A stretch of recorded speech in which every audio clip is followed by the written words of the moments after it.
Hey folks, Dave Temple here. As you know, my podcast is all about talking to the best thriller writers in the world. Now, while I don't put myself in that category of the best, I've certainly got my hat now in the ring. And after nearly 3 years of hosting this podcast, I think it's time to toot my own horn, if you will. So with that, I'm offering my thriller, The Poser, for sale all this month. It stars Detective Pat Norelli, a rookie cop working the overnight beat in Hollywood when one of the town's biggest stars is found dead in her Hollywood Hills home only hours after winning an Oscar. Beloved by her fans, Pat thinks someone wants this star dead and sees this as a way to forge her own path and get the promotion she craves. I'm proud of the response I've gotten from fans, and I'm confident you're going to like The Poser. So for the rest of this month, you can get the ebook for only $5 or the paperback for $14. Since I do this weekly podcast as a free service, perhaps you'd consider this as a way to help out a fellow thriller writer. There are two ways to reach the link. First, you can go to davidtemplebooks.com,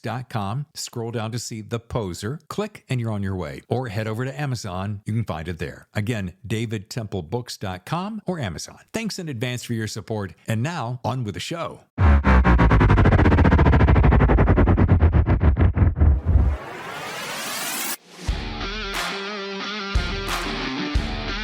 Welcome to the 100th episode of The Thriller Zone, starring Andrew Child.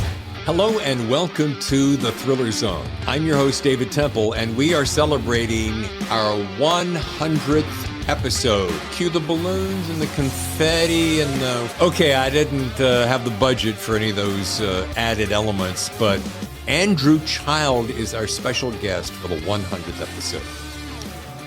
Oh, baby, you're in for a treat. You're going to get inside scoop on how to become one of the best writers in the world. From one of the best thriller writers in the world, because you are on what? Your front row seat to the best thriller writers in the world. I'm excited. We talk about everything in the show. We talk about his appearance on Hotel California. We talk about great advice. We get to play a little version of If This Scene Could Talk, which I interpret one of the scenes from No Plan B. We talk about, his own standalone books prior to the Jack Reacher series. Just so much good stuff. So I'm going to shut up and let him start doing the talking, and he's good at it. Please welcome Andrew Child. Welcome to the Thriller Zone, Andrew Child. Well, thank you, David. It is an absolute pleasure to be here. It would be a pleasure to be here on any show, but the fact that this is your 100th show, I am just so honored and so delighted to be here. What an incredible landmark. I cannot wait to see what you're doing on your 500th, on your 1000th, but it is wonderful to be here for the 100th, so thank you. Well, God, I'm honored to have you. I mean, when we were sitting around the table going, okay, who could show up for number 100? And we had about 3 people in our mind. And you, after we chatted on the Hotel California episode, I'm like, oh my God, honey, Tammy, my wife, Tammy, what about Andrew Child? Oh my God, could that even happen? I'm like, I don't know. All I got to do is ask. And boom, there it happened. So awesome. Well, I was delighted you did. I mean, after we had so much fun doing the Hotel California show, you were kind enough to say that I could come back, and I was looking forward to it anyway. So to find out it was going to be the 100th was just a wonderful, wonderful bonus. So thank you, and I can't wait to see what you come up with for the show. Well, we're gonna start off. First of all, this is my arc, which is very close to your final copy, I believe. No Plan B. Great. I'm gonna just say one word. Great read, as always. Classic Jack Reacher. We'll get back to that, but first, I'm gonna dive into you because I want to know a couple of things. Speaking of Hotel California, Don Bruin's short story compilation, which you were a part of, which fascinating book, beautiful book by Blackstone Publishing. Oh my God. Their quality, isn't it off the charts? It is, and also the imagination, the fact that they knew that it was a book with a kind of music theme, so they just went all in on finding ways that they could reflect that in the final in the final product. Little Easter eggs. You peel back the dust jacket, and inside it looks like it's an LP. It was just stuff that none of us were expecting them to do. They just did an amazing job. So that was one of the many things that made working with Don and all those other fantastic authors on that anthology such a pleasure. We're going to do a little revisit of that a little bit later in the show because I've got a video of that moment when we're going to be talking about advice that's coming up. But I want to talk about what you've been up to since that episode. We got, of course, No Plan B was well into the making. So what have you been up to? What are you working on now? Fill us in. Well, a lot of my time really went on finishing off No Plan B. It's the third one that I worked on with my brother, and it was just, it sounds cheesy, but it's a dream come true to get to do what you love with your brother. It's just wonderful. We've been having a fantastic time, and I think we really got into our groove with No Plan B. I think it came out. I've heard some people saying that really it's just like the classic Reaches, and that's the biggest praise that anybody could give me, really. And we had a wonderful time writing it. We just hope that people will have a wonderful time reading it as well. Well, that is mission accomplished. I mean, it is, a couple of interesting things, and I really want to spend time to dive in it later, but I do want to say this, is seeing the new Jack Reacher, not the Tom Cruise, but the Alan Ritchson. He is just, he's spot on of what we all probably secretly dreamed the Jack Reacher would look like, and so it's so cool to see him come back around. It is. I mean, and that has been wonderful because, obviously there was a certain reaction to the way that Tom Cruise appeared on the screen. And, we really hoped that there would be a much more positive and a much more accepting response this time around. And there certainly has been. It's just been overwhelmingly positive. And that's great. And it's also been great for Lee and me with the writing because we've had a vision in our heads of Jack Reacher for 25 years more. So if there was somebody who was gratingly different, I think it would be difficult then when you're sitting down to write because you'd have these competing images in your head. But because he really is just like what we always imagined, it means everything is proceeding in the same direction. Everything is comfortable. Everything just works together. So it's been wonderful. Yeah. Now, if he could just get into shape, because he's a little on the fat side and just kind of lazy. Exactly. He really needs to get in the gym more, doesn't he? But apart from that, he's doing a great job. Oh my God. All right. Now, so I did not know this, all kinds of little tidbits I learned as I was researching you, Andrew. One is your wife, Tasha Alexander, is also a New York Times bestselling author, and she's got her website's beautiful, all these historical fiction. So I'm sitting there scrolling through, and I'm like, oh my God, look at all these books, and I'm looking at your books and your and Lee books, and I'm like, and I thought to myself, how in the wide world of novels do two supremely talented, globe-trotting writers live under the same roof? Well, that's a great question. And, we wonder sometimes, but actually it is a real godsend because, as you know yourself, writing is a kind of strange thing to do. You're sitting around and in your head, you're in this foreign, alien, made up world where sometimes the characters that live there, the situations that occur there, they don't always go the way you want them to go. And that can be very frustrating. It can be incredibly annoying. On the other hand, sometimes it's just absolutely delightful because everything falls into place perfectly. But all of this stuff is invisible. It's all imaginary. And so it can be very, very difficult if you are living with people who spend all their time in the real world. It can be very frustrating. They might come home from a really demanding day job and find that you're sprawled out on the couch with a huge heap of pizza boxes next to you, complaining because the imaginary people in your head aren't doing what you want them to do. That can be that. But for us, we understand that. It makes sense. And there are times, especially at the beginning of books, where you're getting this real sense of excitement because you can feel that the story is there, but you can't quite describe it yet. So Yes.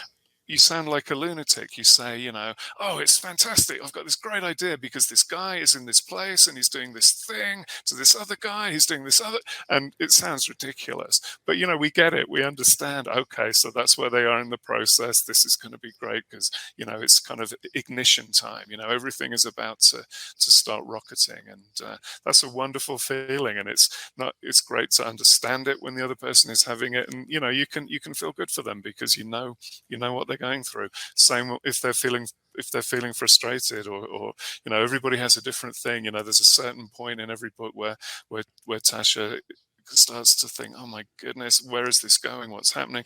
And then she's like, oh, it's just the page 200 problem. No, don't worry, it'll go away next week.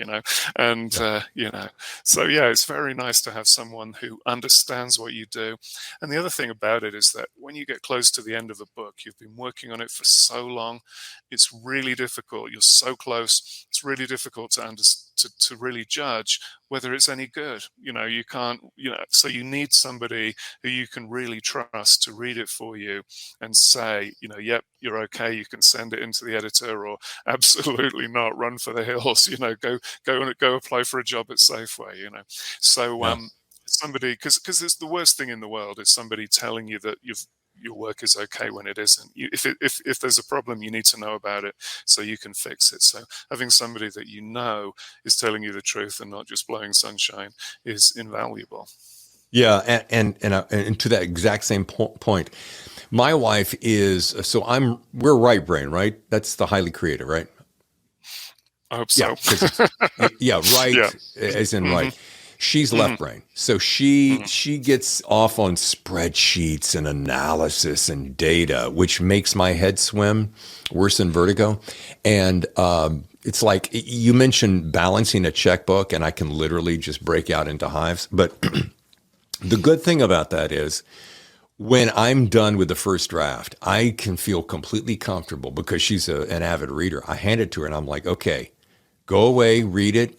Don't have to talk to me in the meantime, but when you come back, you got to rip it to shreds for me. Tell me what doesn't work. And she's very much like that. And it's great when somebody, like I used to do some acting and I dated actresses, not necessarily the greatest combination for 100 reasons that we take a whole nother show for.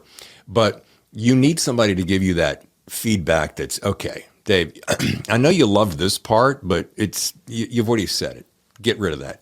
This right here, and I love that part. The other thing is, and we did this recently, we went out to Colorado to see the grandkids, and we'll be driving, as you know, that's dozens and dozens of hours. And I'll just get it, I'm driving, and this is driving, in case you're wondering. We did this. I went to acting school for that. And I'll just disappear for sometimes an hour at a time, and she'll come and she goes, oh, working on a character, aren't you? Yeah. How'd you know? No, you get that look in your eye and you just kind of disappear. So part of the process, right? It is. Interesting you were saying about your acting background and how that influences how you write, because it's the same with Tasha. She was a great actress back in the day, and I think that really kind of shows in her books, because one of the things she does, you mentioned, she's got this long back catalogue now. Her 16th Lady Emily book actually came out yesterday. So, she's been doing it for a long time. And one of the reasons I think it stays fresh is that she has obviously she has her main character, Lady Emily, but she has a whole supporting cast of other characters. And she just kind of instinctively knows when to bring those characters back onto the stage. Yeah, and I think that's something that comes from that theater experience. Yeah, I'm looking at, there's a string of them. I mean, she's no slouch. Oh. I know, it puts me to shame. No, listen, we get where we're going when we decide to get there, and however hard we push. But here's the other thing I wanted to know, and I love this because people laugh when I say I stalk people on Instagram. It's really just sharing, Andrew. It's not stalking. But I follow you guys, and you're out there living on a wildlife preserve in Wyoming. Just tell me, outside of the photographs, what that must be like. I mean, it's absolutely extraordinary, and people back home in England will say to me, did you ever imagine yourself living in a place like that? And I always have to say, well, no, because I didn't know that there were places like this. The state of Wyoming is larger than the entire United Kingdom. And the population of the whole state is smaller than the town that Lee and I went to college in. So just the amount of space, the amount of room that you have, I spent my whole kind of formative years always feeling kind of squashed in, wherever you went, the buildings were small, they were full, the streets were crammed. If you drove anywhere, you were, it's like high intensity city center driving everywhere. Whereas here, you just feel like you can relax. You feel the weight coming off your shoulders. You feel like you can breathe. The first time we came out here, we came on a road trip a few years ago, and we took turns driving. And at one point, I happened to be driving, and Tasha kind of looked at me thinking, what's wrong with him? Is he having a stroke or something? Because I was looking ahead of me. We were on this road. It was dead straight for 200 miles or something. I was looking ahead. I couldn't see a single vehicle. I was looking behind. I couldn't see a single vehicle. I had never experienced that in my entire life. And so one of the first thing that attracted me was just that sense of space and calmness and just room to think and breathe. And that space has another effect because it just puts everything into perspective. You can drive along, you can pull over, you can get out of your, switch off the engine, get out of your car. You will hear nothing man-made. You will see nothing man-made. And you're this tiny, tiny little blip on this immense horizon. And it puts everything into perspective. You just think, everybody has their own troubles and everybody has a biggest problem at any given time. And you go outside and you just feel it melt away because you're so small and insignificant in the great scheme. And so just getting to live here where there's so much room and so much space and so many, literally it is a wildlife preserve that we live on. And, we literally see more moose than we see people. We can sit around and look out the window and a moose will walk by. If you want to see a person, you have to get in your car and drive and find one. It's really strange.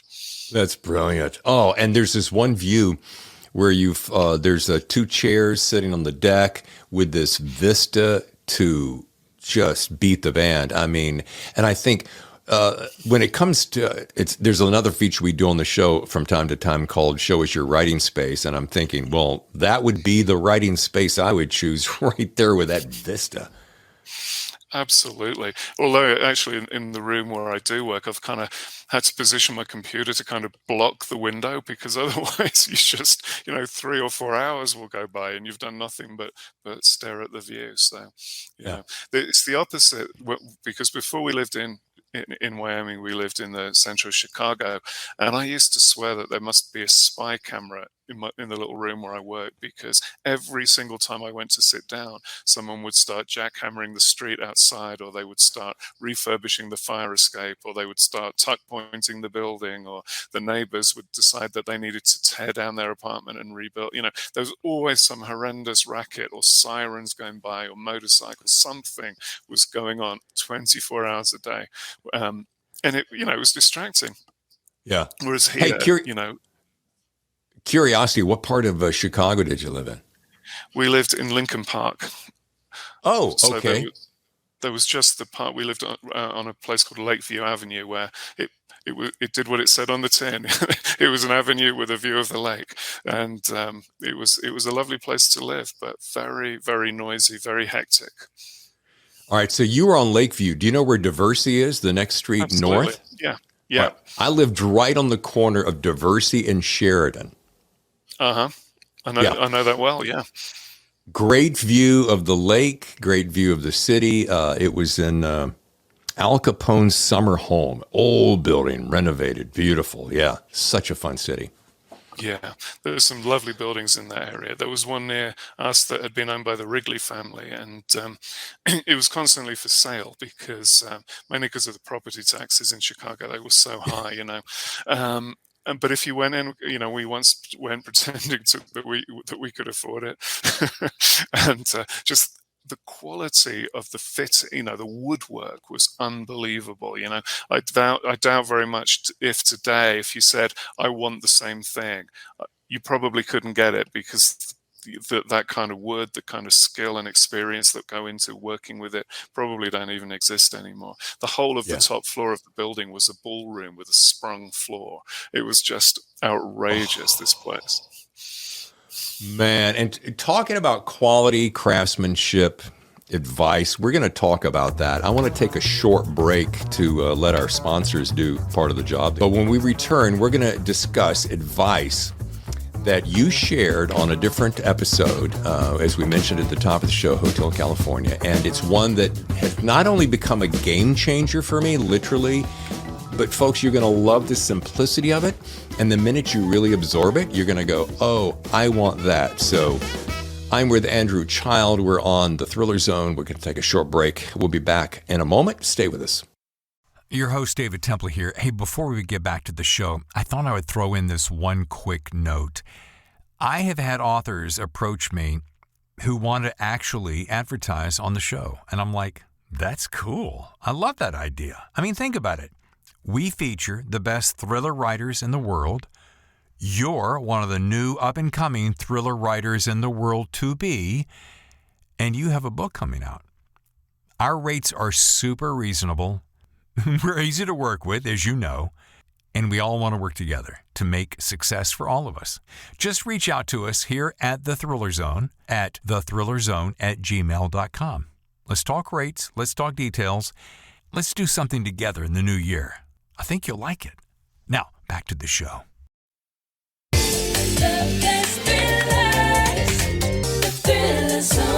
And now, back to the show. And we're back. I'm with Andrew Child, David Temple, your host. It is the Thriller Zone, and we are celebrating our 100th episode. Andrew, how crazy is that, right? It's fantastic. And I mean, it's a wonderful milestone to reach, but it's so well deserved, because this show is fantastic. I love watching it, and it's an even bigger pleasure to be part of it. So thank you. Thank you. And as we mentioned before the break, we're going to be talking about some advice, because I want you to, folks, watch this piece of video and listen to what Andrew says, and then we're going to break it down. My advice is actually to ignore all advice. If I think back to when I was starting out, I think a lot of people have this vision that there's a certain way that you do it. Most people have had jobs where you've had training and you've had people, show you what to do or tell you what to do or give you a manual or something. There is no manual. If you set out thinking that there's this certain thing you've got to do, you've got to use a particular kind of word processing program, or you've got to start at a particular time of day or write a particular number of words or whatever, that is a disaster. What you have to do, what you've got to remember, is that you are the best person in the world at telling your story. In fact, you're the only person who can tell your story. So do not listen to anyone else. I've had several friends who have been trying to get books published, and they've been nervous, and they've gone to other people that they know and asked for their opinions, and they've got half a dozen different opinions, which they've then weaved into the book. And then, instead of having a distinctive story with their own voice, which captivates you and makes you want to keep going, you just end up with this mishmash of different competing, conflicting things, and it winds up being nothing. So ignore everybody else, write your own story. You're the only person that can do that. The way that you learn to be a writer is that you read. And if you're too busy to read, then you're too busy to write. So you've got to just tell your story the way that you want to tell it. Because it is your story. Man, Andrew, I know I'm gonna feel like I'm kicking a dead horse, dead dog, whatever the phrase is. But the reason I do this is because it's so profound. And I think you were so spot on. And did you notice all of your comrades there doing this? And, oh yeah, you tell them, Andrew, because you were speaking a truth that they were all going, yeah, I've been there. I've done that. I understand that. But I want to break that down a little bit without sounding redundant, even though we will, because it has just impacted me so powerfully. So let's expand that just a little bit, can we? Absolutely. I mean, part of it comes from when I first started out, and you're trying to write your book. and you sit down in front of the keyboard, there's all kinds of things running through your head. Can I do it? Will it be any good? Will people enjoy reading it? All of these, will anybody want to publish it? All of these questions run through your head. And I found I was losing my way because this noise was drowning out any thought process that I had. And it struck me, to go back, I'd forgotten saying it actually, but that thing that we said in the previous podcast about how often if you have a different kind of a job, there'll be training, there'll be product, there'll be instruction books and whatever. Something that you can take from that is that everything you're involved in, every process, you're not the only person there. There's all kinds of other people involved. And so what you've got to do is just identify which part of the process is yours and focus 100% on it. And if you're writing a book, the only thing that you're in charge of is starting on page 1 and keeping going until you get to page whatever it might be. All of the other stuff, decisions about is it any good, decisions about what needs to be changed, what genre are they going to call it, all of this stuff, not your problem. Your problem is start on page 1 and do not stop until you get to the end. That's all you have to do. All of that other stuff comes later, and most of it involves other people anyway. So just focus on the bit that's yours, which is the writing part. And really, there's so much else that you can't control in the industry. That's the bit you can, and that's the bit you should enjoy. So, sit down every day and just have a good time doing it. And as I said before, remember that you are the best person in the world at telling your story. Nobody else's opinion matters because they're not you. They can't tell your story. And the scary part of it is, of course, there's no guarantee that you're going to succeed, but you can absolutely guarantee that you won't succeed if you don't start, if you don't try, and if you don't give it the best possible shot. And the best possible shot comes from just telling your own story in your own voice, in your own way. Ignore all the stuff. There's so many rules out there about, can you have backstory in the first chapter? Can you do this? Can you do that? Ignore all of that. I would literally tell myself that it's just like, imagine that we're just sitting in a bar, David, you and me, the drinks arrive, and I start telling you a story. That's what it is. It's just that you're doing it on your own with a computer instead of in a bar with a friend. That's what you've got to think of it as. It's as simple as that. People have been doing it for as long as there have been people. That's what sets the human race apart, is the fact that we tell stories. We have always told stories. Even some of the characters have always been around. Characters like Jack Reacher. He's an eternal archetypal character. People need it. People need stories, and stories come from the people. You can only tell your own story. So that's all you've got to do. And when you do that, it actually becomes easier. It becomes more fun as well, because that weight, it's a bit like living in Wyoming as opposed to living in a city. All of that weight lifts off your shoulders. All of that noise disappears from your head, and you can focus on the only thing that matters, which is telling your story in your words, in your way. Yeah. And I think so much of such great advice. Thank you, Andrew. So profound. And I love it. And I'm so honored to be a part of this. There is something, my wife doesn't understand it because she doesn't have that mechanism that we have, that super creative thing. She's creative in other ways. And she goes, I don't really, when you get frustrated, when she'll see me get frustrated, she doesn't quite understand. I said, well, most of the frustration is almost every single time one of two things.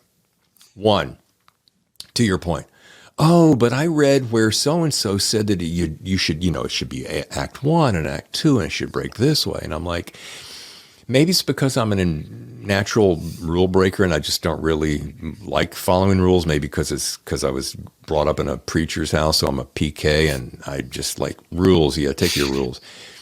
It's part of that. Part of the other thing is trying to quiet the monkey mind that goes, oh, well, that's not really very good, or you really want to do that, or whatever.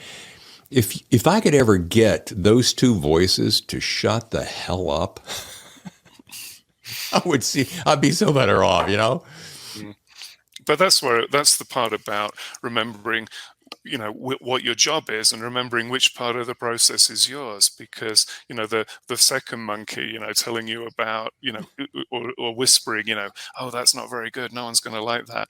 Not your problem, not your job to decide. Someone else decides that. All you do is get the words on the page and make sure that you're happy with them, and then if you're lucky, other people will be too. But there's no way of guaranteeing that, but to give yourself the best shot, it has to be your words telling your story. And the same with the rules. I mean, you can waste your time reading to see what all of these rules are, but really the best thing, the way that I think it works is that the more that you just read, the more books you read in every different genre, every different style, they kind of all wind up in a mishmash at the back of your head, and they kind of percolate away, and they kind of refine themselves into an almost instinctive understanding of what makes a good book and what makes a good story. And I think that this is something that Lee touched on a lot with Jack Reacher himself. Reacher is somebody who is in tune with his instincts. All of things that are baked into the old lizard parts of the human brain through millennia of experience. We tend to not listen to those anymore, in life, because we've been taught to analyze, we've been taught to go to the instruction manual. But there is a lot of stuff in us that is really, really valuable. And I think a lot of it applies to writing. There are times when you sit down in front of the screen in the morning and you don't feel like doing it, right? And you have to trust yourself to be honest about, well, is that just because, I was up a bit late last night, maybe had a couple of too many glasses of wine, and now, I just can't be bothered. If it is, then too bad. You've just got to get on with it, because it is your job. This is how you put food on the table. All of that stuff doesn't matter. You do the job. But and it sounds contradictory, there are other times when actually you have to listen to that little voice inside, because sometimes what it's doing is it's stopping you from making horrible mistakes. Can't remember if I mentioned this example last time we spoke, but it's really stuck with me because we mentioned theater earlier. I was never any good at acting. I was always appallingly bad at it, but I'd love everything else about theater. So when it comes to writing dialogue, that's my favorite part, because plays are kind of all dialogue, really, aren't they? And so I remember my first book, I'd finished my day's work and I was looking ahead to the next day, and I was thinking, oh, tomorrow's going to be great because I'm writing this scene that's going to be all dialogue. It's going to be so much fun. I was so excited about it. But when I sat down the following day, I couldn't write a word. I couldn't write a single word. And it was driving me crazy. I was ready to beat my head on the desk. So I got up and I went to make a cup of coffee, and while I was making the coffee, it dawned on me that this dialogue in the scene was actually taking place on the phone, right? On the cell phone.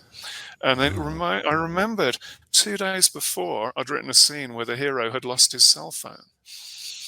So how could he possibly be having a conversation on his cell phone? He didn't have one.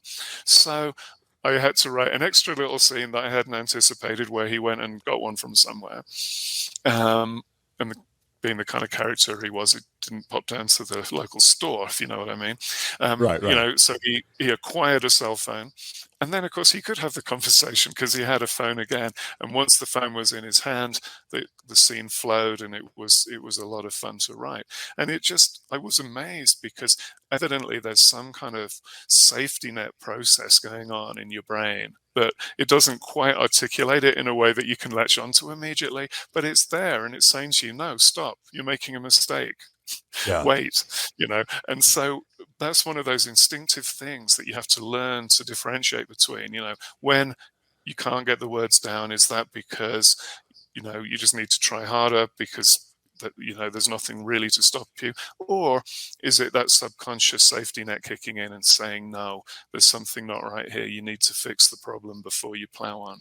And that's one of the tricks. But when you've got to be open to both possibilities, and you've got to trust yourself when you decide which one it is. Let's back up a little bit. You I somehow thought you were always a writer. And then I come to find out that you actually had, like many of us, had a corporate gig. And what was the impetus at what point in your life that made you run from the job and take up a life of writing? And I wonder also, as a second part of that, which I tend to do a lot of, how much of an influence did your brother have in making that if he did, in making that decision? Well, the corporate job was never something that I specifically wanted. It wasn't something that I set out to achieve. What happened was, if you got time for all of this long story, but Absolutely. hey, Yeah. you opened the door. Yeah. So, when like you talked about not liking to follow rules, not liking to take advice. When I was at high school, my favorite thing in the world was English literature. I just loved it. And a lot of that was down to the teachers that we had. We had fabulous teachers. They would introduce us to these wonderful books and poems and plays, and then they would allow us to discuss them. You could talk about anything. If all you had to be able to do was justify your opinion. If you could justify it, everything was fine, nothing was off limits.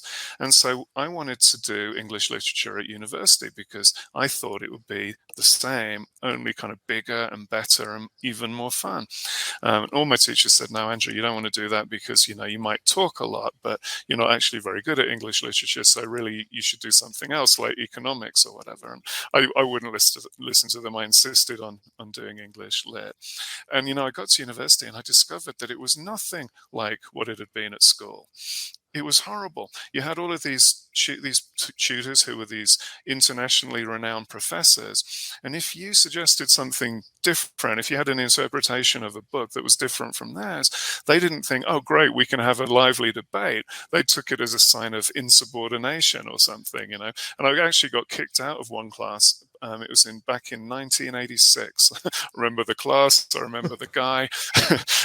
He was mad with me because I didn't agree with some point, and I wouldn't back down. And he said that he announced that he was the world's leading expert in this subject, and I could either apologize or get out. So, of course, I got out and and never went back. But what it meant was that I was struggling with the English literature, and I wanted to do something different. But back in those days, it's a little better now, but in those days, university in England was a bit different to the way it is in the States, in that you couldn't just go to university, spend a couple of years figuring out what you wanted to do, and then declare your major.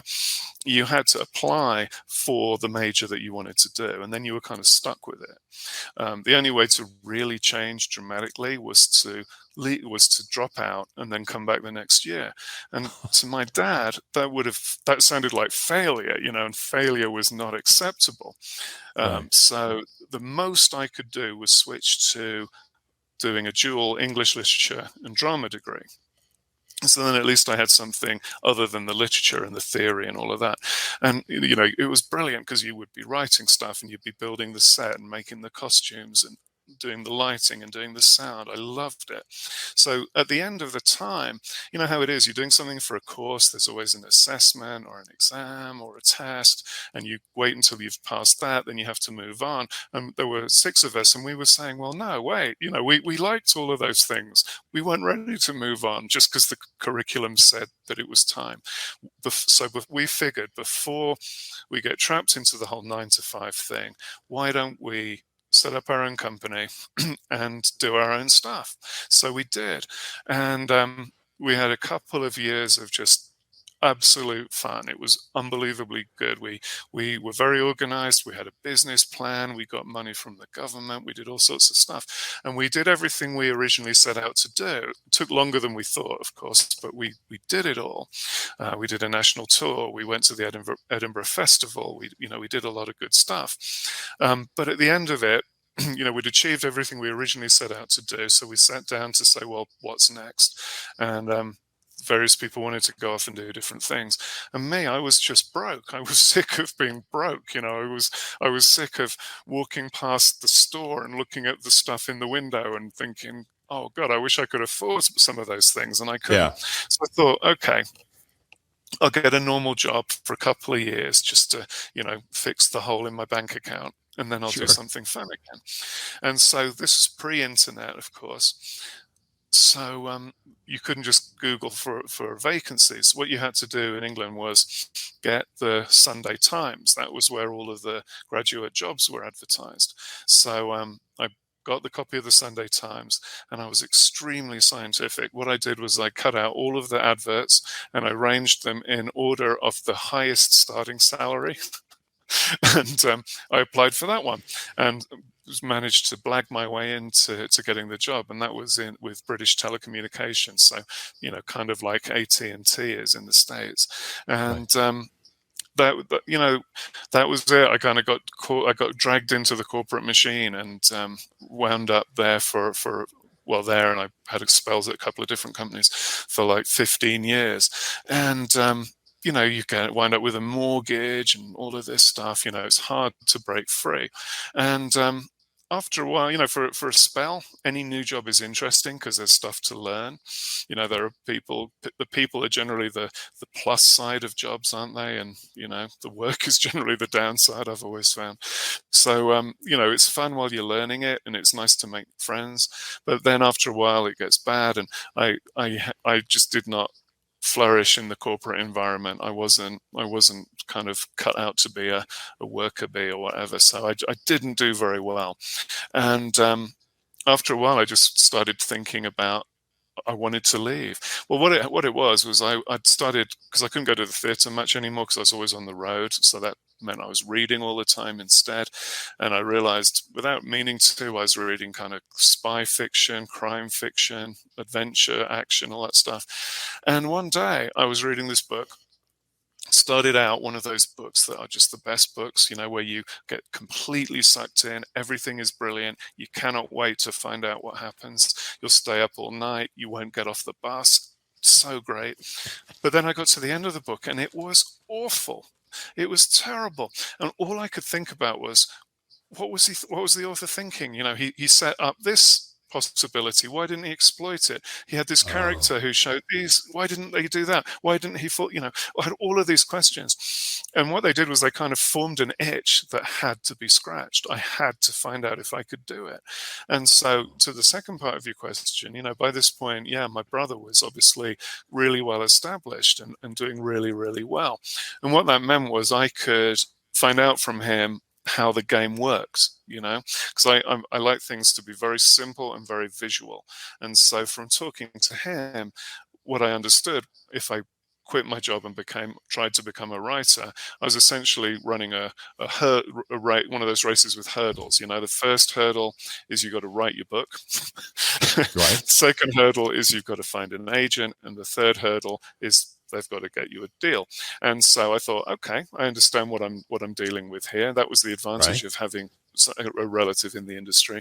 When Sure. it came that I'd cleared a couple of the hurdles, that's when it became a little less helpful, because then, of course, what you've got to avoid, and this is why at the time I was using a different name, I went to a different agent, I went with a different publisher, everything to try to distance myself, because I didn't want it to be that I was sort of, helped out in any way by Sure. him. I pretended that he was nothing to do with me, and actually tried to write in a way that sounded completely different, which was difficult because we actually naturally write in a very similar way and sound very similar. So I had to, force this alternative kind of persona on myself for a while. That is such a fascinating thing that you would try to separate, but I get it. I mean, I've got a brother too, and I probably would have done the same thing if he had this meteoric rise to fame. I'd go, well, I want to make it on my own until one day you Exactly. realize it's such a tough business. It's so competitive. And you guys started out when you just pulled out a piece of paper and started writing, and the competition wasn't as fierce as it is now. And the self-publishing world, for instance, wasn't around, I don't think, then, and where anybody can just pick up and write and put it on Amazon. But what I love about that is that, Are you cheating the system when you get some inside scoop? No, because we all just want to expedite the cycle. Let's just learn what not to do, and once we master what not to do, then we can really focus on what to do. I mean, there's a little bit of that, right? Exactly.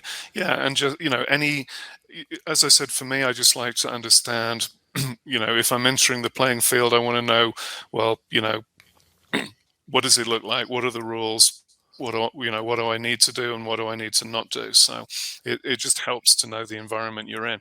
And publishing, as you were sort of suggesting, there is a strange game. It doesn't work the same way as a lot of other industries. To the extent I remember Tasha was once explaining it to her father, who was a philosophy professor. So, somebody who was, pretty good at understanding things. And she was explaining how publishing works and the different steps involved. And he kept looking at her and saying, no, I think you must be misunderstanding this. But, she wasn't. It was just that it was very different. So having an insight into what is involved was a really valuable thing. So Lee he's written a book, I think every single year since 97. First of all, you've been a part of what, 3, 4 of those? Three that are completed and one that we're working on right now. Gotcha.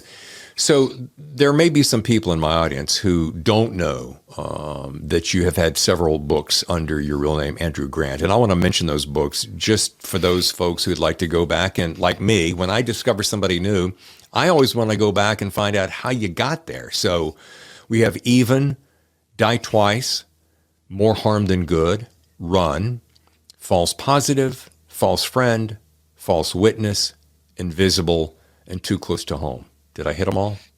I think so. Okay. So that is no small feat. Do you find yourself, will you continue? I know you're picking up more speed with your brother and so forth. Will you continue to write your own series and or standalones as well as carrying on the Reach Your Legacy in the future? I would certainly like to, because my whole life, all I've really liked to do is tell stories. And those books that you mentioned, one of those was a standalone run, but the other ones all had recurring characters in them.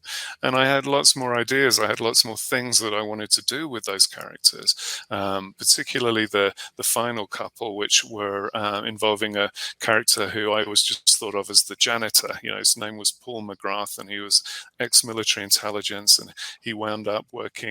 Essentially, he sent himself undercover to work at the courthouse in New York City because there was an injustice that he had come across, and that was the best way to find out what was happening. So the idea was that, having established why he was there, he was just going to continue working there as the janitor, because a janitor can go anywhere, he can see everything, but typically people don't pay any attention to him. So the idea was that he would see what was really going on. He would see if there was a miscarriage of justice. He would see if someone who could afford the multi-million-dollar lawyers somehow managed to steamroller the little guy that can't, and get away with something they shouldn't have got away with. So then he would step in and he would put things right. And I had real fun with that. I thought it was just a very enjoyable kind of format for a book, and I was having great fun with it. So I would certainly like to write more of those. And I think that, for me anyway, it had been an idea that had been at the back of my mind for a long time. I wasn't sure originally if I could make it work. I thought it might be a little too almost exaggerated, but then over the time that I was writing, things in society were changing. And I mean, if you look at it, these last 10 years, the inequality in society, the difference between the resources that the very rich and everybody else have, is growing all the time. It's kind of as bad as it was back in the golden era, Gilded Age. There's so many bad parallels right now that I thought the idea that if you had a fictional person who was there stepping in and helping to correct the balance a little bit and right the scales, I thought that it might be time, and it seemed like it was. So I would very much like to keep going with those at some stage. I've always been such a big fan of what I'm going to call a modern day Robin Hood. I always, and that's what I've always liked about Jack Reacher. Even though there is a military background, and I'm not bashing because I got a lot of military thriller writer friends and they do impeccable work, but I like the fact that Jack is a regular guy, like kind of like your Paul, is that regular guy trying to right some wrongs, moving through life, living by his own set of rules and standards, and going, you know what? You're not being good here. I'm going to help you make a better choice. And I just find that refreshing. You made a comment about, maybe I'll be afraid it would be too over the top. But isn't that kind of one of the reasons we escape anyway? I want the over the top. I want those hair raising scenes and like, oh my God, that couldn't possibly happen, because in real life, in our normal day to day, it's not happening, right? No, you're absolutely right. And that difference between that gulf between what you could get away with well, it's not so much what you could get away with, it's what you would like to be able to get away with in your everyday life, and what Reacher can get away with on the page, because there are so many things that stop us in real life.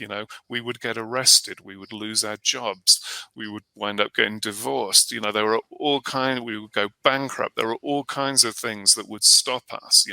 We might get hurt. We might not have the necessary skills to do the things. But Reacher doesn't have a job. He can't get fired. He's good at avoiding getting arrested. He does have the necessary, he can do all of those things that we kind of wish that we could. And the more frustrating and the more unjust real life becomes, I think the more we need these kind of fictional escapist heroes who can, at least in our heads, put things right and do the right thing. Yeah. I'm going to, and I think one thing that actually makes me feel a little more kind of a little kind of, what's the right word to use? That gives me some satisfaction or some hope, is that the fact that Reacher always does the right thing and people still want to read about that. It shows that deep down, most people still want to do the right thing, despite how sort of fractured society is becoming and how argumentative a lot of situations are becoming. The fact that the hero that people turn to is still the one who does the right thing, I think is a source of hope and encouragement. I love that. And this is a good place to take a break. Andrew and I are going to grab a little glass of water, but when we come back, for those folks who join us on the Thriller Zone from time to time, I do this little thing called If This Scene Could Talk. So I'm going to take a little excerpt of No Plan B and do that right after this short break. So please stay with us right here on the Thriller Zone. The best thrillers, the Thriller Zone. And now back to the show. And welcome back to the Thriller Zone. I'm your host, David Temple. I'm here with the incomparably talented Andrew Child as we celebrate our 100th episode. It's exciting. Can you tell I'm a geek there? So good to have you, Andrew. Well, thank you. I'm excited too, because, starting a show like this is difficult. Keeping it running is even more difficult. Getting to 100 episodes is magnificent. So, huge congratulations for reaching the milestone, and huge thanks for allowing me to be part of it, because it has just been so much fun. Thank you so much. Yeah, I'm looking forward to the next 100. Now, the book is No Plan B.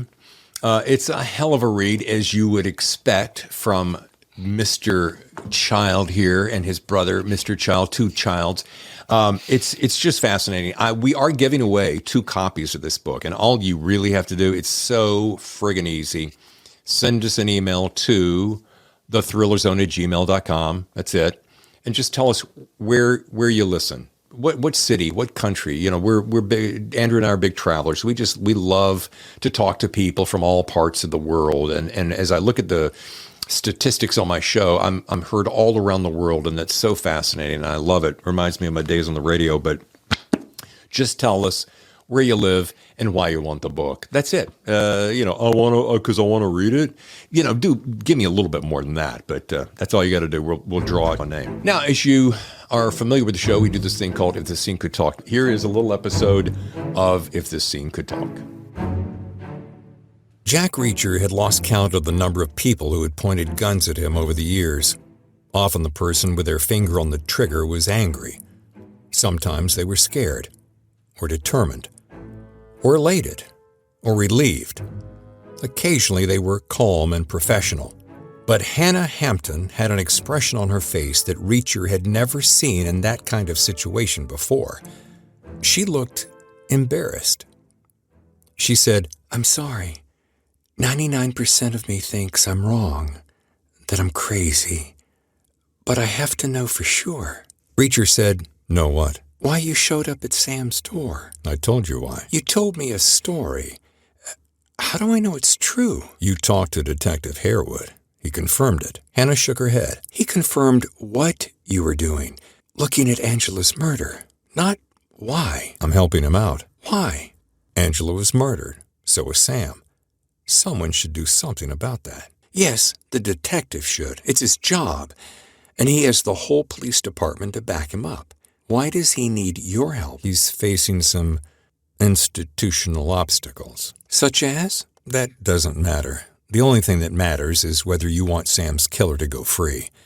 If you don't, you need to put the gun down." "What if it's not that simple?" "It is that simple." Hannah paused, but she didn't lower the gun. "Here's my problem. There's a little voice at the back of my head, and it won't shut up. It keeps saying, you were the only one who knew Angela was murdered. You were the only one who knew Sam didn't have a heart attack. You were the only one who suggested Angela sent Sam some secret evidence. You were the only one who went looking for it." "That's why Harewood needs my help." "Unless there's another explanation." "There isn't." "If you'd found the evidence at Sam's apartment or in his mailbox, what would you have done?" "Given it to Harewood." "But would you, though? That's the real question." "You think I was trying to get it for myself?" "That's a possibility. You have to admit it. You have no legal standing here, no official role." "So you also think I killed Angela and Sam?" "That's the bottom line, right?" Reacher kept his eyes on Hannah's trigger finger. Her knuckle gleamed white, but it didn't flex. "Not yet." Hannah said, "You know an awful lot about how Angela and Sam died, and why." "I don't know nearly enough about that, but what I have learned, I've told Harewood, because I'm helping him. Call him. Ask if that's true." "If you're helping, why are you leaving town? Did you find the evidence?" Hannah looked at Reacher. It dawned on her that he had no bag, no case, no bulging pockets. "Did you destroy it?" "No." "So why are you leaving?" "Because I didn't find it. I need to look somewhere else." "Where?" "Winson, Mississippi." "Where Angela lived?" "Where she worked. Where she found the problem that led to all of this." Hannah was silent for a moment. "You're going to find who killed Sam?" "I'm going to try." "You promise?" "You have my word." "Does that mean anything?" Reacher nodded. Hannah said, "If you find the guy who killed Sam, what will you do?" "Give him the chance to surrender." "And if he doesn't take it?" "That'll be his problem." Hannah lowered the gun. "Okay. I believe you, I think. And I do want Sam's killer caught. So, how can I help?" "You could give me a ride to Denver. There must be a Greyhound station there." I love it. That's so fun. No one has ever done that before, and it's amazing to hear though. I remember sitting down typing those words, and to hear them come to life is fantastic. So thank you. Yeah. What I love about this book, and we said this at the top of the show, it's classic Jack Reacher. I mean, and that's, I was saying to my wife the other day, I'm like, she asked, "Well, how much is it different?" No, it's exactly like all the ones before. That's why I like it. And that started this whole conversation of why we get attracted to specific writers and a specific character. I remember early on, way back, Sue Grafton's character for the Alphabet series. I just wanted to see what Milhone had to do in every single episode. And with Jack, yeah, it's the same premise-ish, but he's in a different town, different people, different scenarios. And anyway, I could go on and on about it. But Andrew, you guys hit it out of the park here.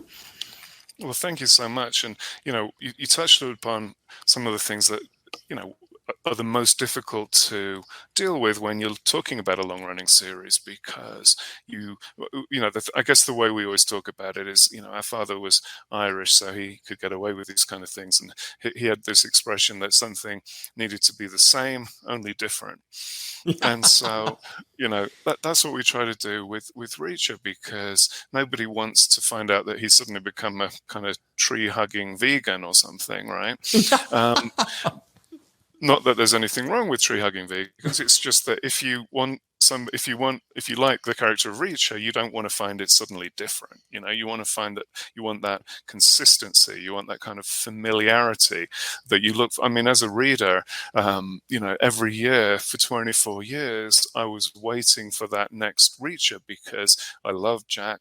I knew what to expect from him, and there's a pleasure in the way the scenes are set up so that you have a sense of what's coming. You don't know quite how Reacher's going to solve the problem. You don't know quite how he's going to dispatch the bad guys, but he's going to, one way or the other. And it's really fun to see how it happens and watch him in action. And so you want to keep all of the stuff that is good, but you want enough variety in terms of the towns, in terms of the scenarios that he's facing, in terms of the villains that he comes up against. And that itself, the villains, I think, is one of the biggest problems, because we have this expression we talk about called villain inflation.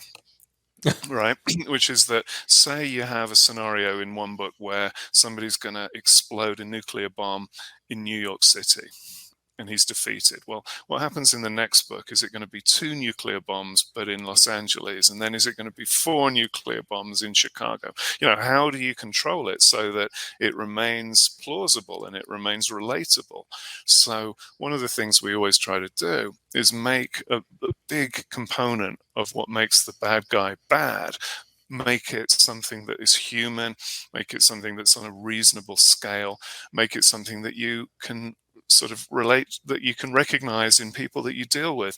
And the thing with Lee and me is that we respond badly to the same kind of things. The same kind of people get under our skin. The same kind of attitudes make us crazy, So what we'll do is we'll try to build that, greed or arrogance or, some aspect of bullying or something that we just cannot abide. We always build that into the villain. So it's not just having to have more nuclear bombs every time. It's having a villain that is so awful and so horrible that the reader is like, yeah, we want to see him, getting the Reacher treatment. Well, and there's plenty of darkness in there too. I mean, without giving anything away, there is an element that once you roll up on it, you realize, oh, this is where the story is just a wee bit different, and it's a little bit darker, and it is a little bit nerve-wracking. But one of the things, and I'm guilty of doing this because I'm an analyst, meaning I love to study how things work, which is why I always take things apart and put them back together. But one of the things I loved about this book was, and when you really start analyzing it, and trust me, Andrew, I went along for the ride and enjoyed every page of it. But when I broke down some of the things that really I'm attracted to, that's how we learn, right? I mean, you and your brother are always saying, matter of fact, I saw him recently say this, you said it too on the show. If you're not reading, you're not writing. I mean, you got to read to be able to be a good writer. But here's my point, and then I want to circle back to that, is that while you're writing action, which is one of my favorite things you guys do, you've managed to remove all the unnecessary words possible. I mean, especially when you got into a chase scene, like I was reading early this morning. I get up about 5 and start reading. There was a chase scene. He did this, boom, dude, that, boom, boom, boom, boom. And it just makes your eyes fly. And so anyway, I want to stop babbling and just say that's one of my favorite things about your work is it's minimalism, but minimalism from the standpoint of it doesn't take a whole lot of words to get. I'm filling in the blank myself. You know what I mean? Exactly. And I think that is absolutely critical, because if you over describe, then people feel disengaged because there's nothing for them to there's no kind of activity for them. They're not actively involved. If, on the other hand, you don't provide enough, then there's nothing for them to grasp onto and start to then fill in the rest. So getting that balance, making it so that people are engaged enough to fill in those blanks, to decide exactly what the character looks like or what the scene looks like, is really, really important. And it's how, if you peek behind the curtain, it's how the thing works. And I always like to think of it as, the book itself is a machine, and the words are like the cogs and the moving parts of that machine. And the idea is what they're supposed to do is grab you at the beginning on page 1, somehow grip hold of you, pull you down that conveyor belt, and not let you off until you reach the conclusion, And if it's subtle, and it's things like, you can break it down into the length of the sentences. You can break it down into the length of, you increase the pace, you grab and you pull people through that machine using those words as the tools. And, there's an expression, and I think sometimes Lee fell foul of this, because there's an expression that goes, easy reading is difficult writing. And there would be, especially with the early books, where people would be like, oh wow, that Lee Child book was amazing, I picked it up and I read it in 2 days. It was just such a great read. And they don't realize that the amount of skill and craft that goes in, and it's invisible. If it's done right, you don't see it. You don't see how it works. You just come out of the experience feeling really good because you enjoyed it so much. You never saw how it worked, and you never saw how the mechanism was operating. Where did I hear this? Was it you? Was it your brother? I picked up recently this phrase, get in late, get out early. Have you heard this? I have, yeah. And I think it very much relates to, it's essentially the structure of the book. It's where do you start and where do you finish? Because a lot of the time, if you look at the way that you're thinking about starting a book, you really want to be right in there with the punch. You don't necessarily want to have the whole build up to how it's going to come about and what's going to happen. You just want to be straight in at the key moment. And so, yeah, that was what you said is a really good way of describing it.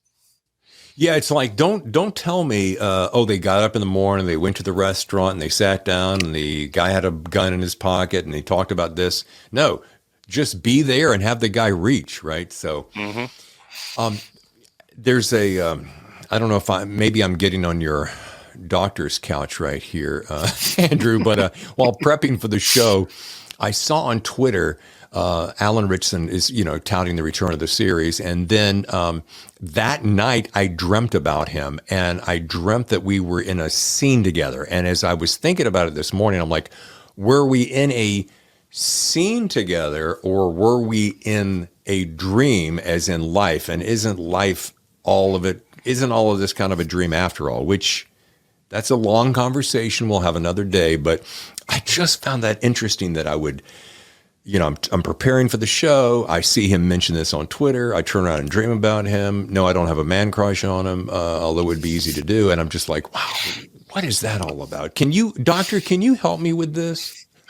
Yeah, well, I mean, I think I know what Lee would say, and I think he would take that as a huge compliment, because he always talks about the process, like the journey that a character goes through from when that character starts life. They exist nowhere other than the author's mind and on the page. No one else knows about them. And then gradually the number of people who are aware grows, because maybe you show it to your wife, maybe you get an editor who reads it, an agent who reads it, or maybe some friends. So just a few people have heard of that character, but it's still, primarily the author's character. But then over time, if you're fortunate, that character kind of leaves the author's domain and it becomes, alive in the reader's minds and perhaps in the reader's dreams, So therefore, what you're doing is that character has become fully fledged and has taken on its own life externally from the author who originally thought of it. And that's great, because that's when you get, the things online where people will talk about, well, what would this character do? What would he, and then people thinking about it in their own lives. And, they may come across a frustrating situation and they think, well, what would Reacher do about that? And it's almost like you gain this extra friend or this extra person in your life. And so really it's just, it's fabulous that he's cropping up, either consciously or subconsciously in your thoughts. I think that's wonderful. And I'm sure Lee would be delighted about that. I hope so. And speaking of Lee, I saw on Twitter this morning, and I think he made this announcement yesterday, he's going to be coming to BBC Maestro to share his writing process for the Reacher series. Is BBC Maestro like our master class? Honestly, I don't know. Oh, okay. I hadn't heard about that. He's supposed to be coming over here later this afternoon, so he was probably gonna tell me about it then. But no, that's something I hadn't heard about. I did not know that. Is all the family in Wyoming? Yeah. Lee lives like 3 miles down the road. Oh, that's cool. So he's easy. In Wyoming terms, that makes him our next but one neighbor. Yeah. All right. As we start to wrap up, I always ask this one question before we get to rapid fire questions, which is kind of the finale of the show. And you've been so gracious with your time. I don't want to get too deep into it, but because it's my closing question, and I know we've touched on it a number of times, and so if we reiterate it again, that's fine with me. If we take a slight spin on it, that's fine with me. But this is what so many of my listeners and viewers wait for, and that is this. Especially for wannabe up-and-coming writers, if you had to boil it down, so forgive me for the repetitiveness, your best piece of writing advice, somebody's thinking about making it a career, they've been toying with it for some time. Maybe they're already in the career and they're thinking about going to get an agent. They've been self-publishing and now they really want to jump off that ledge and go, traditional, etc. What would that be? I have to go back to what I said before, and my advice is to ignore all advice. You are the only one that can tell your story. You are the best person in the world at telling your story. So put everything else out of your mind. Easier said than done, I know, but put it all out of your mind. Your only job is to start at page 1 and not stop until you reach the end. It's not up to you whether it's any good. It's not up to you whether it's called a thriller or a mystery or anything else. All you got to do is tell the story, your story, in your words, in your own way. So let no one stop you. Let no one influence you. Just sit down and tell your story. That's all you have to do. Awesome. It sounds, it sounds so simple, but I think the reason it was so profound to me, Andrew, and the reason that it stuck with me is because I, like so many other people, when I started out, I wanted to pick up this book for that. I wanted to pick up this book for that style. I wanted to drill down on what's your method. If that method works for you, it'll probably work for me. When in reality, that's like saying, if you go out to a restaurant and you really got fish on your mind, but you're sitting in a burger joint, well, then you're in the wrong place. But if what you really want is, oh man, I love great fish, then you're going to spend your time focusing on that. And that's a silly example, but my point is really about this, is just, it's like a signature, it's like a voice print, it's, I think this is the bottom line. What does it matter? What does it really matter if you don't follow some rules? I think of guys like Cormac McCarthy, who kind of, makes up rules as he goes. Nobody's sitting around talking to him. Well, Cormac, punctuation really is a good thing, and it does work from time to time. But your analogy with the food is a good one, because if you go to, you might have a restaurant that you really like, and you might like it because of the way the food tastes. The food tastes that way because that's the way that chef likes to make it. If you got 10 chefs and you asked each one of them, well, what's your favorite herb or what's your favorite spice or whatever, and you just took all of these unconnected pieces of information and just mixed them all together in a bowl, it would taste disgusting probably. So, you can't have a whole bunch of people all contributing things just simply because that's what they happen to like. You need one person who, you've got to have the courage of your convictions. And yes, you might fail, but, I guess when I set out, I was sort of thinking, that old expression, better to have loved and lost than never loved at all. I thought, at least then So, don't try to hedge your bets. Go all in, and go all in on yourself. Trust yourself. That's all you can do. That's the takeaway. I love it. All right. If you listen to the show, you know what this means. Rapid fire questions. Very easy. Only 3 of them. You and your wife, Tasha, are taking an exotic vacation away from your current exotic home there in the wild. And you're going to take, let's just say you're going to take 2 books to read for pure pleasure. Just because I'm curious what you like to do in your free time, what you like to read, maybe what inspires you. What are those 2 books and why? Well, the first one, this is actually something we did a few years ago. We took this particular book with us and we both read it. We were both laughing out loud. Part of it might be because it was so much about the industry, because I can't understand why it wasn't just a monster international worldwide hit. It was a book called How I Became a Famous Author by a guy called Steve Healy.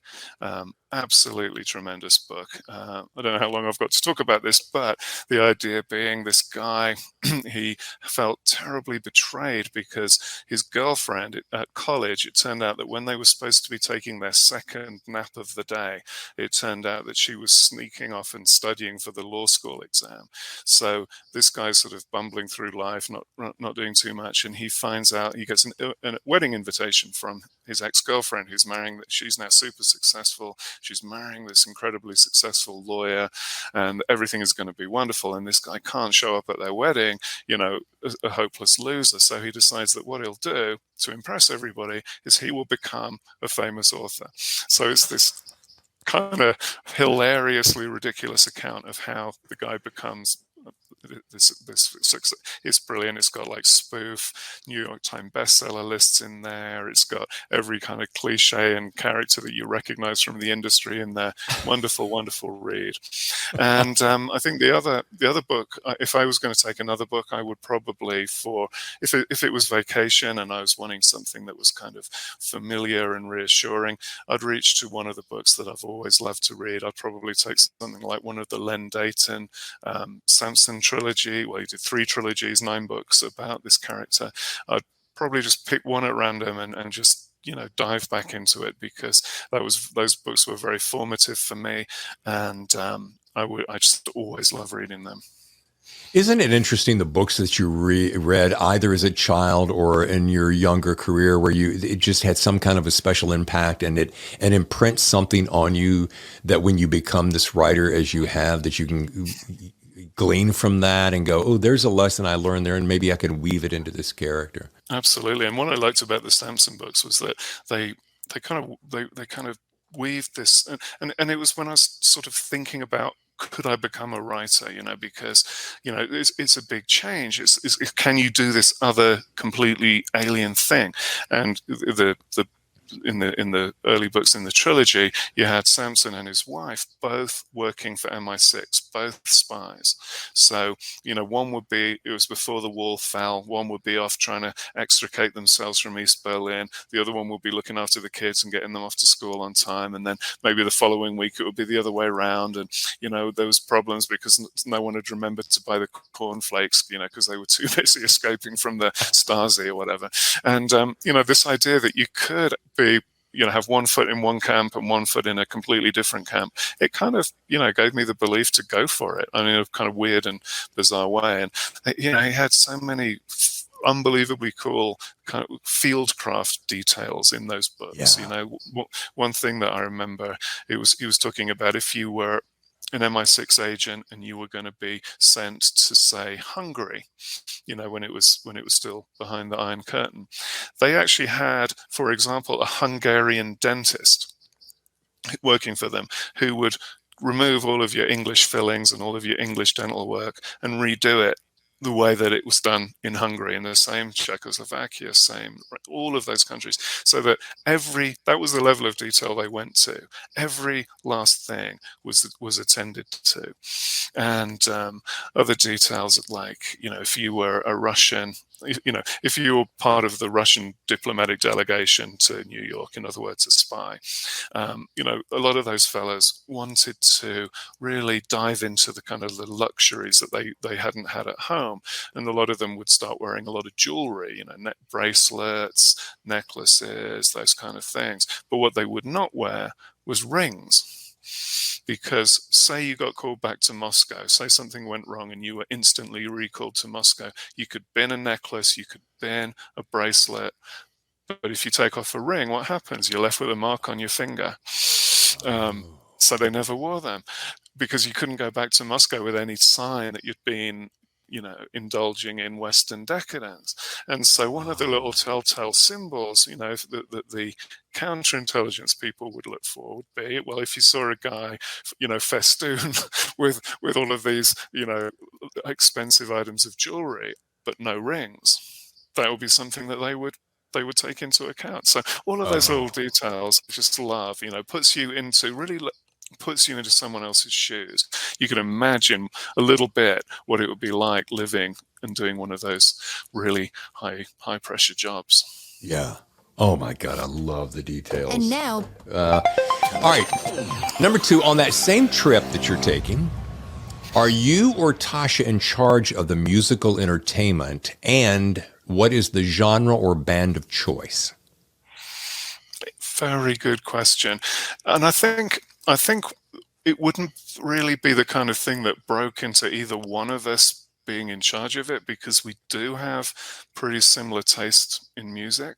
I think perhaps if one band was going to be the primary one, probably the one that we most have in common would probably be Pearl Jam. Oh, nice. Excellent. Yeah, Tasha's one of the longest standing members of the Pearl Jam fan club. They set the 10 Club, I think they call it. Been going since, the 90s or something. So, we would, I think that's where we would find ourselves. Well, nicely played. And we will play that at dinner on this next question.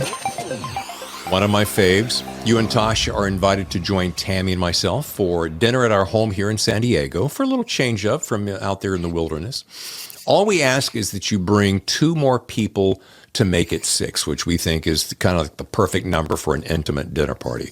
All the food, wine, beverages, all taken care of. Just bring 2 people. Now, you can choose 2 people, living or dead, somebody you maybe always wanted to sit down and talk to. Who would they be and why? Well, first of all, thanks very much for the invitation. I think we're going to take that as a real one, and we'll probably show up on your doorstep at some point very soon.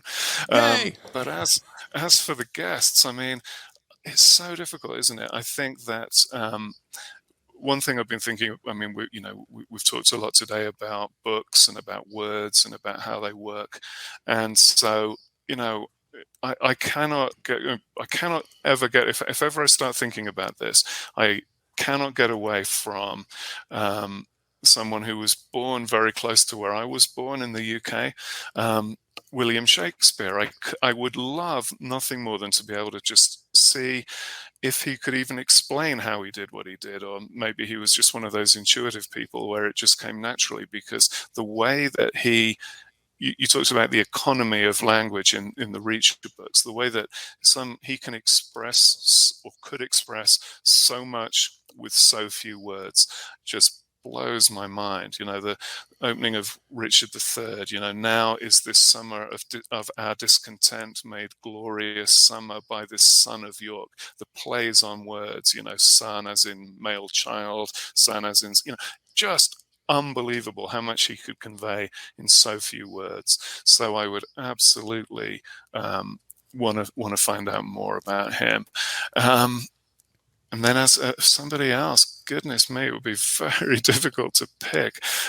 I think maybe what I'd do is I'd switch to music. I think I would go with Shakespeare for literature, and I would go for music. And I think I would pick David Gilmour from Pink Floyd, because again, if you think about expressing it's a different way of expressing, particularly emotion, I think, and some of the guitar melodies that he came up with, and some that he could play on some of those classic, Dark Side of the Moon, The Wall, those kind of albums, just to see if I could get any closer to understanding how you take an emotion and you express it through sound. I would love to know more about that.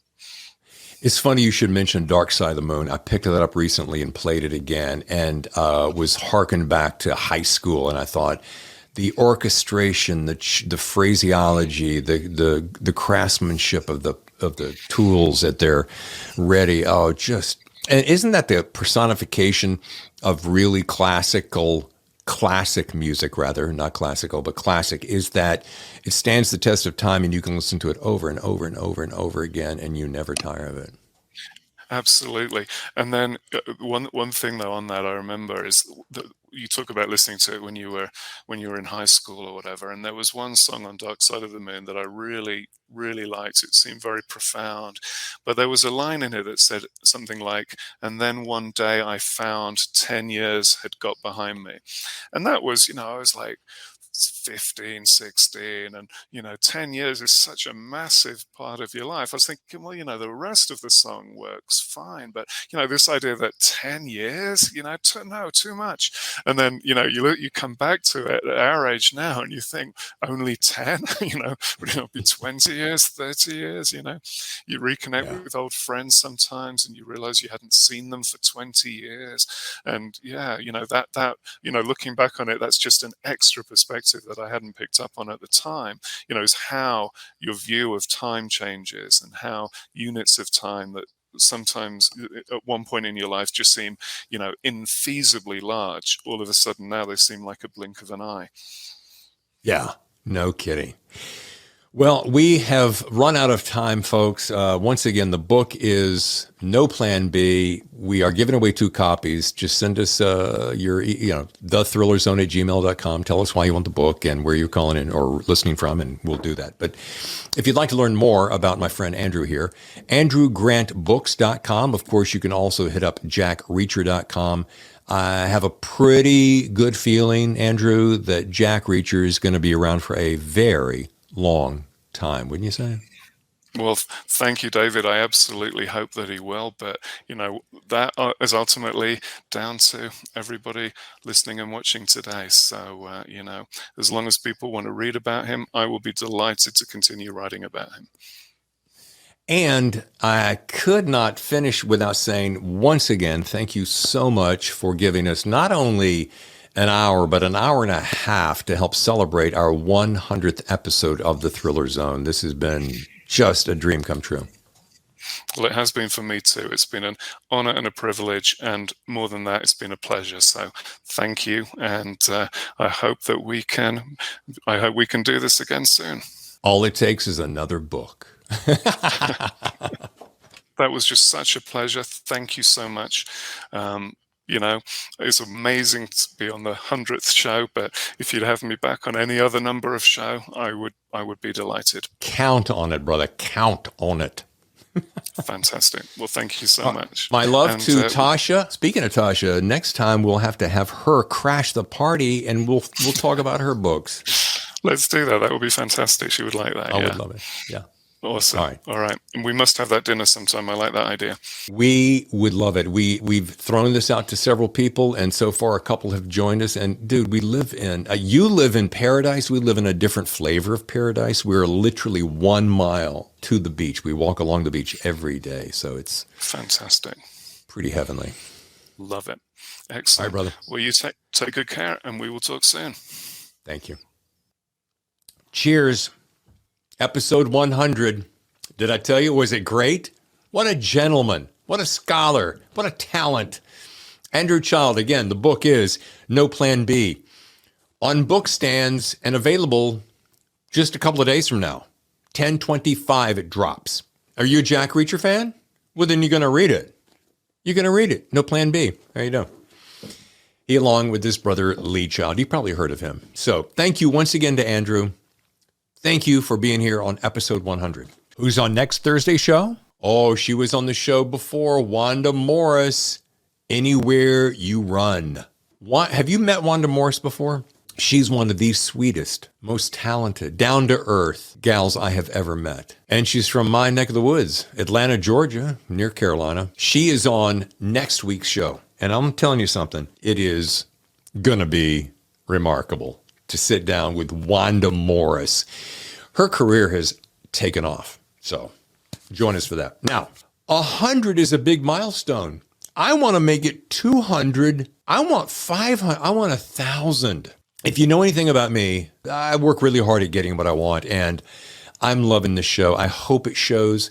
I work hard to bring you the best thriller writers in the world across the board. So thank you for being there for 100. Hang in there with me for, yes, the next 100. I'm your host, David Temple. I'll see you next time for yet another edition of The Thriller Zone. The best thrillers, the Thriller Zone. Hey, are you still listening? Yeah, the show's over, dude. If you want to hang around for a little bit of overtime, stick around right here in the studio. These are some of the outtakes from my conversation with Andrew Child. Wait a minute. You're going to be on a live feed on Warwick's on the 1st of November, Tuesday the 1st, with Louise Penny. Yes, that's right. Yeah. Yeah, Lee as well. Yeah. They're one of my sponsors, Warwick's. So I was going to come down there and do a show like live from there and that kind of a thing. Then I realized, oh, that's virtual. I won't really. Yeah, I wish we could do live, but I'm doing one live this year on my own. Lee couldn't make it, and everything else is online. What do you think? What's your theory about live? And I'll shut up here in a minute. Do you see? What does it do for you, both traffic and mental?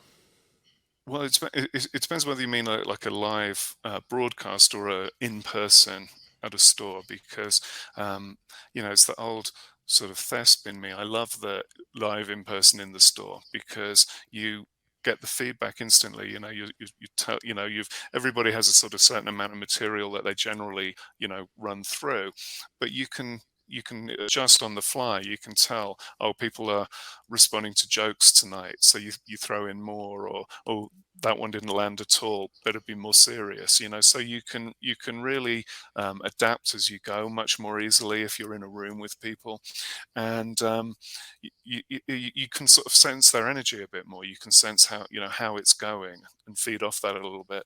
I find that doing it, but I mean the downside of that is that only a certain number of people can come because they have to be able to get to the bookstore, they have to be able to be free that night, all of that stuff.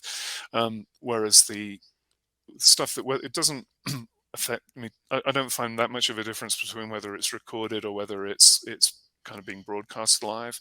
But what it means is it's easier something like this because it's the two of us and we can interact a bit more. But some of them, there's nothing on the screen, or there's just you. You can't tell who's watching. You can't tell if they're enjoying it. You can't feel it. But on the other hand, it means people sometimes from all over the world can get involved, I've been toying with the idea because I'm only 90 minutes from Los Angeles. And I was talking to Chris Hottie about this the other day. I'm toying with the idea. However, I got to get more traffic, is setting up renting a studio in Los Angeles where it's very accessible for a lot of people, and dialing into authors in that area to come down to the studio and do it live, because there's nothing like my eyeball to your eyeball and breathe in the same space. But absolutely, no, that would be brilliant if you could pull it off. It would be the best combination of every way of doing it. I spend on average 5 days of preparation for every 1 hour on the show, because I will cut this thing down to video, and I will cut it down to audio. Then I will cut promos, and then I've got to read the book. Fortunately, I did this one in 2 days. Most books, 3 to 4. So by the time you do that and make your notes, it is a lot of work. But I love it. But it shows because the only way to make something really good is to put in the effort and put in the preparation, and it absolutely shows with what you do. So I'm sorry that you have to do so much work, but it's really good that you do, because it really does pay off. That's where I'm aiming. Yeah. And by the way, while I'm writing books, by the way. Well, yeah, but that's all. I remember exactly the same. There's no logic about it. There's nothing that you can do to guarantee it. I used to I had a sign above my computer. It just said "blind faith." Just keep believing that if you show up and you do the work and you do it as well as you can, one day somehow it will fall into place. That's all you can do. It's funny, that was my second clip that I had set aside, and I thought we'd already hit it enough, but that was because my second favorite thing you said was that sign that you put over your computer. You know what? In fact, I'm going to take 65 seconds right now and play that clip since we're here in overtime for those who would like to hear that second piece of advice from an earlier show that I really enjoyed. Here we go. What I've found over the years talking to people is that a lot of people find the sort of second and third books and so on much more difficult, because at that point they're kind of burdened down with this expectation that they are now an author. So they've discovered that there are rules about, you can't have backstory in the first chapter, or you can't have this, or you can't have that, or you can't start a chapter with dialogue. All of these things that you don't know about when you're first starting. Especially, it's easier for us because we started before there was so much online stuff. So you just kind of pulled out a piece of paper or a laptop and you got going. You didn't Google to find out how you did it and discover there were like 8 million rules. And by the time you try to find a path that avoids all of these, do not do this, do not do that, you're left with about 3 words you can use. And, it's a disaster. So just ignore all of that stuff, write the story you want to write, and have faith, because that's generally the only thing that keeps us going. Summon up the belief from somewhere, keep reading and keep writing. Andrew, that is so profoundly true, is that you just, if that's the desire of your heart and that's what makes you tick, then you just got to have the faith that it'll happen. I mean, that's the way I live. So we're on the same page there. We're on the same page for sure. Hi, this is Andrew Child, and I'm hanging out with my good friend David Temple on the 100th episode of The Thriller Zone.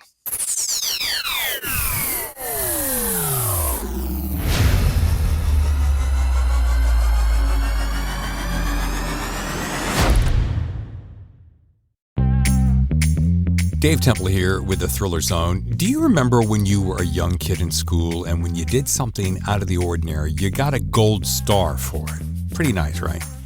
Then maybe later, you got a plaque for achieving something significant. Still kind of cool. But later in life, when you did something really significant, you won a trophy and you were a big deal, right? Well, achieving some sort of recognition for some of us never actually leaves, which is why 5-star reviews for our podcast, The Thriller Zone, makes us feel like a shining example of what a good student or accomplished athlete is like. And when I say we and us, I mean me. So next time you're listening to an episode of the TZ and you're really digging what you hear, why not consider taking 2 minutes and leaving a review? It would mean a lot. And it doesn't matter if it's on Apple Podcast, which is kind of the premier choice, wherever you're listening, or our own website even, thethrillerzone.com. Just the fact that you cared enough to support our efforts with the simple click of a button shows you liked it. And then taking the other 1 minute and 54 seconds to write 2 sentences expressing your enjoyment, well, it'll make this young podcaster feel like he's wearing those 5 stars on his lapel. And it looks dang good.